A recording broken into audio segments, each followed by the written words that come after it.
Well, this is Brother Cliff again. I want to talk to you about the danger of little sins making you like Judas.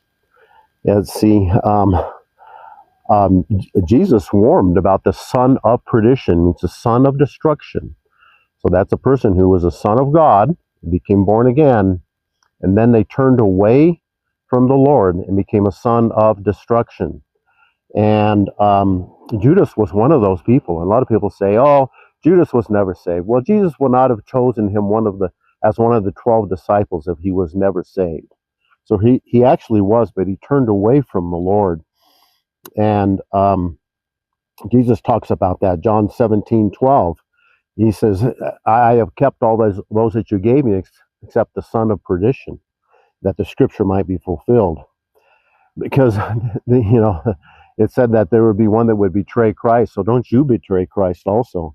And 1 Timothy 6:9 says, they will be rich, fall into temptation and a snare and many hurtful lusts which drown men in destruction and perdition.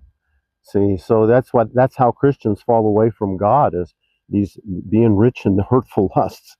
And the reason that happened to Judas is because he was pilfering. It says in John 12:6, and when Jesus said to give, he said, "Give the money to the poor," when the one woman that was weeping, anointed his feet.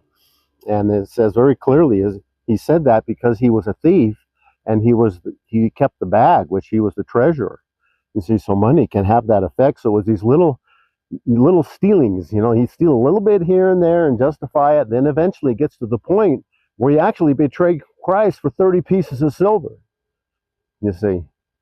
So, and then Luke talks about it, Luke 8:14, it says, that the seed was choked out by the cares of the world and pleasures of life, so that the fruit doesn't come to maturity and perfection.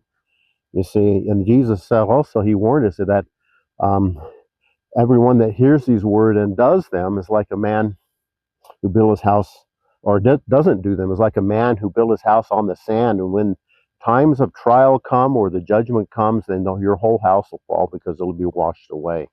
So don't let that happen to yourself. Don't let yourself become a son of perdition by continuing to sin as a Christian.